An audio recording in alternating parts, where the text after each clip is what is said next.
Latest in the Galaxy S line has quite a few issues to address, and it all starts in design. Okay, let's get it out of the way before we move on. Yes, there are some obvious design influences here, but there is just enough in the Galaxy S6 to reassure the user that it is still a Samsung device through and through. Samsung learned from the Galaxy Note 4 and the Alpha phones after it that a metal construction is definitely the way to go, though the dual glass panels still feel quite like the departure from what we expected to be a pretty plastic device in previous iterations. The metal rim has a subtle taper to its edges, influenced by the frame of the Galaxy Note 4, and the various colors of this phone benefit from a translucence that gives the colors a bit more character than just being plainly on the device. Samsung's iconic button layout returns as well, bringing the tactile home button up front, flanked by the recent apps and back capacitive keys. And the fingerprint scanner on the power button is now a press version rather than the swipe editions from before. The charging port and the headphone jack are on the bottom together now, with the speaker grill that has been brought away from the back this time. Move around to the back, and you'll notice that there is nothing to remove. All you really get is a camera optic package that protrudes out quite a bit, which might not be great for people who slide their phones on tables, for example.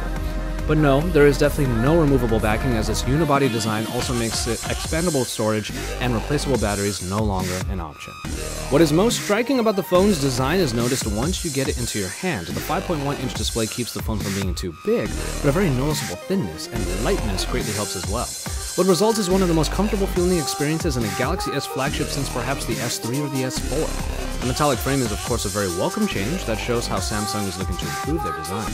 For many users, this might be the first great looking Samsung device since their older Pebble design was first introduced in the S3. And I'm inclined to agree, as the design choices in the S6 are not only striking but ergonomically sound in a way that has come as a bit of a surprise. The 5.1-inch screen on the Galaxy S6 is a very powerful one. At this size, we are now getting a Quad HD Super AMOLED display that rocks 577 pixels per inch. All that pixel density is sure to make media consumption quite great, backed by the highly colorful AMOLED display that we've come to expect from Samsung.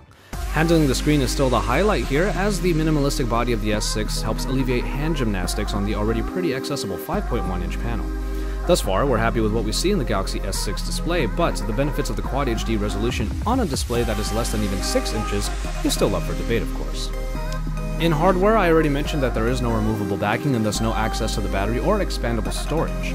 These are choices that are going to be hotly debated in this new flagship, and though the unibody design makes these choices unavoidable, we feel the lack of these two features will be sorely missed. And the 2550 mAh battery, despite benefiting from fast charging capabilities, might be a little small for people's tastes. And in performance, we start with a bit of precedence by Samsung. Globally now, the Galaxy S6 will not only sport their in-house made Exynos processors. Samsung has proved their prowess before in the processor department, but enhancements to the 64-bit processing package hope to bring the S6 into the next generation, and thus far, we definitely feel the power at work.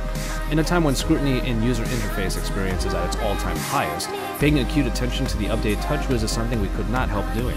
And in this somewhat dialed-back Lollipop version of TouchWiz, we're quite surprised at how well it was able to get through its elements despite all of the features that may have returned or were added to the experience. TouchWiz is still feature-packed, but what struck me about my short time with the Galaxy S6 is that I actually don't really remember either accidentally triggering certain features like multi-window or getting annoyed by the sheer amount of elements trying to get me to notice them. A dialed-back TouchWiz, though it is still a bit too colorful like before, actually seems to be what we're getting here. Transitions in and out of applications, messing with the recent app screen, and especially the ability to bring up the camera in fractions of a second with just a double tap of the home button all show just how fast this version of TouchWiz is. And it's yet another little surprise in our time for the Galaxy S6. Speaking of the camera, we can now get to it, and its enhancements will really be put to task once we get our hands on our review unit, but the spec sheet is pretty compelling. A 16-megapixel rear-facing camera is now backed by a 5-megapixel front-facing camera, and both benefit from a quite low f1.9 aperture for good low-light performance. Auto Live HDR is also found on both cameras, so getting compelling pictures from the Smart OIS-powered rear camera or the occasional self-portrait from the front should yield some high-quality shots. We don't have any picture examples to show you just yet, but we will definitely be looking at picture quality when we have a chance to. That said, the interface is pretty simple to get around this time, with the mode selector easily showing you different ways you can use the optics. My personal favorite, and what I will be using quite often, is the full manual mode that includes manual focus. A much better alternative to the selective focus mode in my opinion.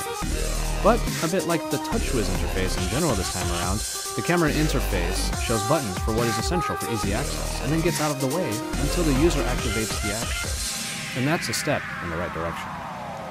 And so, there you have it, the first look at the Samsung Galaxy S6. We came to Samsung not knowing quite what to expect and left honestly a bit surprised at what we held and experienced. And you know what? That's a pretty good thing. It seems Samsung is making the main steps in the right direction in design, performance, and in the camera, but it remains a bummer that crucial parts of the hardware experience had to be sacrificed in order to make those enhancements happen.